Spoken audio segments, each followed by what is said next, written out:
Welcome to CoreLogic's housing market update for March 2025.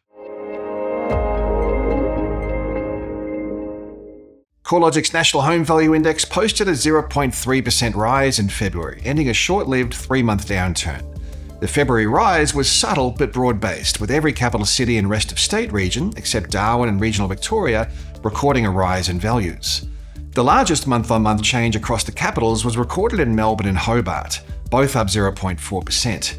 These were also the markets where home values have previously been amongst the weakest. For Melbourne, the lift breaks a streak of 10 consecutive months of falling values.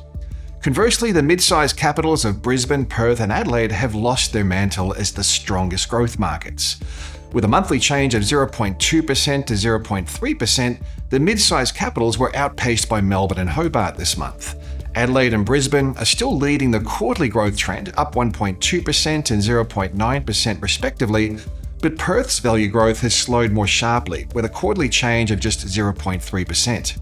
The return to growth across Sydney and Melbourne was driven by the most expensive end of the market, with the upper quartile leading the monthly gains in both cities after recording the sharpest declines. This stronger performance is in line with historical trends, where premium housing markets in Sydney and Melbourne have been the most sensitive to rate cuts. Along with a modest rise in values, we've also seen an improvement in auction clearance rates, which have returned back to long-run average levels across the major auction markets in February. Regional housing conditions continue to show a stronger growth trend relative to the capital city counterparts in February, with values across the combined regionals index rising 0.4% over the month and 1% over the rolling quarter, compared with a 0.3% monthly rise and a 0.4% quarterly fall seen across the capital cities. However, there has been some diversity in these trends, with the monthly change favouring Sydney, Melbourne and Hobart over their regional counterparts. Improved housing conditions may also be supported by a slowdown in the flow of freshly advertised for sale listings. Counts of new listings coming to market across the combined capitals were tracking 3.9% lower than a year ago over the 4 weeks to March 2nd and 2.8% below the previous 5-year average. Total listings are up 2.6% on a year ago, but holding around 7% below the previous 5-year average.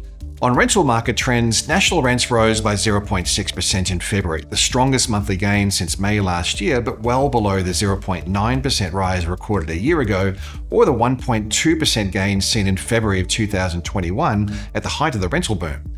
The pickup in rental growth through the first quarter is likely to be driven by seasonal factors, with the broader trend pointing towards a slowdown in rental growth as households become larger and net overseas migration normalizes. We can see the slowdown in rental growth more clearly in the annual trend, where rents rose by 4.1% over the past 12 months. That's the slowest annual gain since March of 2021. Despite the slowdown, the annual change in rents is tracking about double the pre-pandemic decade average of 2%. Melbourne's housing market has ended a 10-month run of value declines, posting a 0.4% rise in values in February. Along with Hobart, Melbourne's monthly rise was the highest of any capital city. The rise in values was driven by houses, up 0.4%, while the unit sector recorded a smaller 0.2% rise. Similarly, the upper quartile of the Melbourne housing market has recorded a larger rise, up 0.5% in February compared with a 0.3% lift in values across the lower quartile. Stronger housing conditions can also be seen in the higher clearance rates, which rose to the mid-60% range in February. Melbourne housing remains about 6.4% or approximately $52,500 below their March 2022 record high. Although housing markets look to have moved past the recent downturn, the trends from city to city and region to region remain diverse. The rate-cutting cycle is still very fresh and it's likely to be drawn out. Lower mortgage rates are clearly a net positive for housing markets, supporting a rise in borrowing capacity and serviceability assessments, but interest rate settings are likely to remain in restrictive territory for some time yet. Financial markets are expecting the cash rate to be around 3.55% by the end of the year, implying only 2 more 25 basis point rate cuts are priced in. Most economists suggest there could be up to 3 more cuts of 0.25% each this year. Even under this more bullish assessment, a 75 basis point cut would take the cash rate to 3.35%. That's still well above the pre-pandemic decade average of 2.55% and higher than the RBA's estimated neutral cash rate, which was revised lower in the latest statement of monetary policy. Until home loan serviceability improves more substantially, it's hard to see housing markets moving into a material growth trend. Markets where housing values have experienced a more significant downturn could be primed for a stronger value growth performance, given their renewed affordability advantage. Hobart, the ACT, and Melbourne have all recorded substantial declines from their 2022 peaks. More specifically, it's the premium end of these markets that has taken the biggest hit, with the upper quartile of Hobart's market down 16.4% from peak levels. The ACT's upper quartile is down 9.8%, and Melbourne's most expensive quarter has dropped by 8.9% in value. Through previous rate-cutting cycles, it's been the premium markets of Sydney and Melbourne that have responded the earliest and most positively to rate cuts. Also, a further lift in consumer sentiment would support purchasing activity. Historically, there's been a close relationship between measures of consumer sentiment and the volume of home sales. We've already seen a substantial rise in sentiment readings over the past 6 months or so, although the past few months have seen the trend flatten out.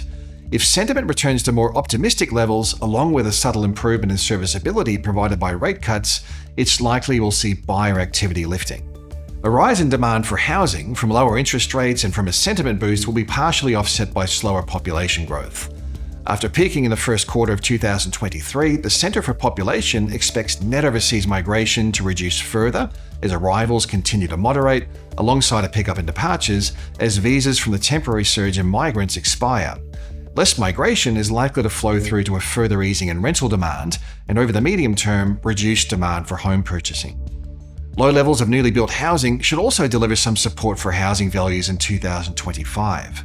Residential construction activity has seen a subtle rise across the detached housing sector, but multi-unit dwelling commencements remain well below average, with little evidence of a pickup in activity due to feasibility challenges amid high construction costs and very tight labour markets. With this positive inflection in housing values quite fresh, it will be important to monitor the trends to see if this momentum can be sustained.